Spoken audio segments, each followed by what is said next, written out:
जिसे हम क्या कहें, 4 अंग हैं इसमें, जैसे श्वास नली, ठीक है, ग्रसनी, स्वर ग्रंथि और फेफड़ा।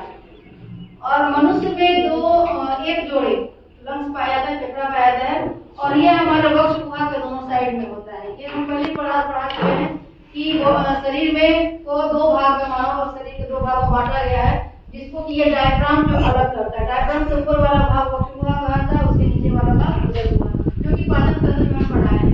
और इस वक्ष गुहा में हमारा फेफड़ा स्थित होता है। यह फेफड़ा जो है, इसके बीच हमारा जो हार्ट है, बीच में इस जगह पर हमारा दिल पाया जाता है, जिसको कि हम कहते हैं हार्ट। तो इस हार्ट के मुट्ठी के आकार का हार्ट होता है, और हार्ट के दोनों साइड में लंग्स पाया जाता है, ठीक है। और ये जैसे हम चित्र के साइड तरफ मुंह करके ये खड़े हो, तो जो बायां साइड है वो हमारे चित्र का भी बायां साइड होगा, और दायां साइड चित्र का भी दायां साइड होगा। तो बायां लंग्स जो है वो थोड़ा छोटा होता है, दाहिना लंग्स थोड़ा बड़ा होता है। इसलिए क्योंकि ये जो हमारा श्वसन तंत्र है, इसके जो विभिन्न अंग हैं, वो कौन कौन से अंग हैं और कैसे काम करते हैं, इसके बारे में देखेंगे। तो हम कोई जब क्रिया भी पढ़ते जाते हैं, क्रियाविधि भी पढ़ते संरचना को भी देखते हैं। जब हम सांस लेते हैं तो जो श्वसन क्रिया करते हैं, तो हवा जो हमारे ये नासा छिद्र, नाक के छिद्र से होते हुए हमारी रसनी में आती है। रसनी से क्या ठीक नीचे स्वर ग्रंथि होता है। और हम लोग पाचन तंत्र पढ़े हैं कि स्वर ग्रंथि के नीचे जब ग्रास नली होती है, तो वहाँ 2 भाग में डिवाइड होता है, एक श्वसन कंठ द्वार और निगल द्वार, ठीक है। तो कंठ द्वार जो है वो ग्रास नली में, निगल द्वार ग्रास नली में चली जाती है, और कंठ द्वार जो है वो श्वसन नली में। तो वही जो आगे की ओर ये श्वसन नली जो है, हम अभी ग्रास नली के बारे में नहीं पढ़े, हम यहीं पर 2 भाग में डिवाइड होता है। ग्रास नली पाचन तंत्र में चली जाती है, और ये हमारा श्वसन तंत्र का निर्माण करता है। तो ये आगे की ओर स्वर ग्रंथि से आगे जो नलिका का रचना है, इसको कहते हैं श्वसन नली, श्वास नली या ट्रैकिया।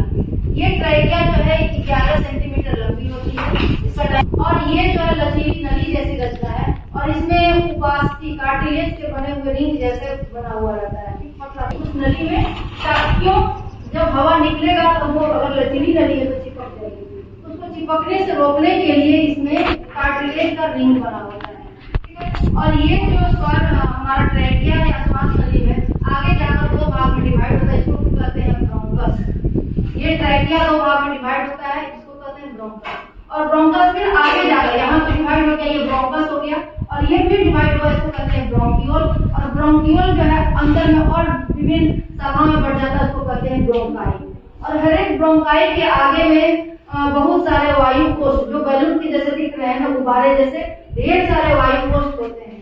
तो जब हम सांस लेते हैं, तो श्वसन क्रिया जब करते हैं, तो ये हम श्वसन के द्वारा जो भी हवा लेते हैं या ऑक्सीजन लेते हैं, वो चला जाता है हमारा इस ब्रोंकस के थ्रू, ब्रोंकियोल और ब्रोंकियोल के ब्रोंकाई के होते हुए इस वायु।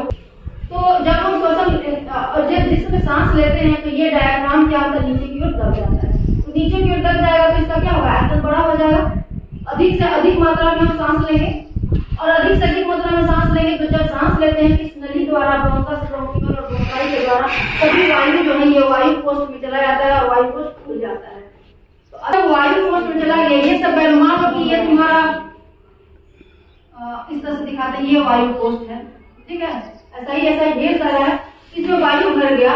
अब हर एक वायु कोष के चारों तरफ से रक्त कोशिका फैली हुई है, गुजरती है, ठीक है।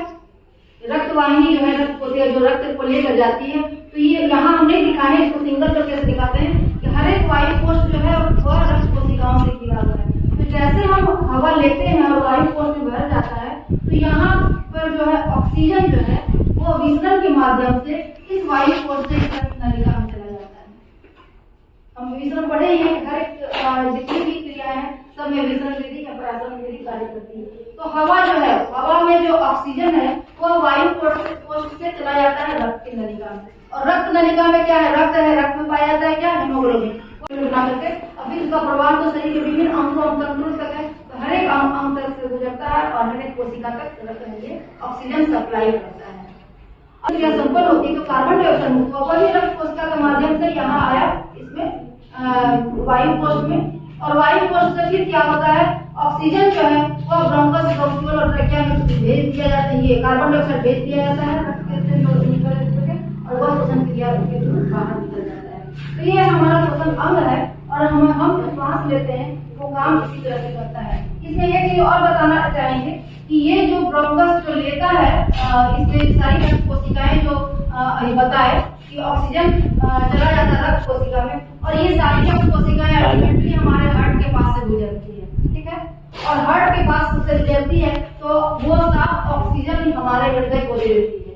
और जब हृदय को ऑक्सीजन देती है तो हृदय का काम क्या है? पंप करना। हृदय क्या है? पंपिंग मशीन है। तो हृदय उसको पंप करता है, तो पंप करने से प्रेशर बनता है, जिसके कारण कि ब्लड जो है विभिन्न पार्ट में फ्लो होता है उसका, तो वो हर जगह डिफरेंशिएट होता है, हर एक कोशिका से चला जाता है, फिर हर कोशिका में ऑक्सीजन पहुंचता है, वहां पर क्रिया संपन्न होती है, कार्बन डाइऑक्साइड मुक्त होता है, फिर कार्बन डाइऑक्साइड ऑक्सीजन ये हीमोग्लोबिन से मिलता है और कार्बोक्सी हीमोग्लोबिन बनाता है, और पुनः फिर जब हम हार्ट पढ़ेंगे उसमें और डिटेल से पढ़ेंगे, वह पुनः फिर हमारे हार्ट में आता है, और यहाँ से फिर कार्बन डाइऑक्साइड जो है यह जो वायु कोश में चला जाता है, वायु कोश से ब्रोंकस ब्रोंकियल होते हुए हमारे श्वास नली में आता है, और फिर नाक से उससे कार्बन डाइऑक्साइड निकल जाता है। तो इस तरह से श्वसन में हम ऑक्सीजन लेते हैं, वह वायु कोश में जमा होता है, और जब सांस छोड़ते हैं ना, तो छोड़ते हैं तो फिर ये जो डायफ्राम जो है, डायफ्राम को कहीं लिखे नहीं है, ये डायफ्राम है, ये डायफ्राम जो है ये जब सांस लेते हैं तो नीचे धंस जाता है और इसके आयतन को बढ़ा देता है, और जब हम सांस छोड़ते हैं तो डायफ्राम फिर ऊपर की ओर चला जाता है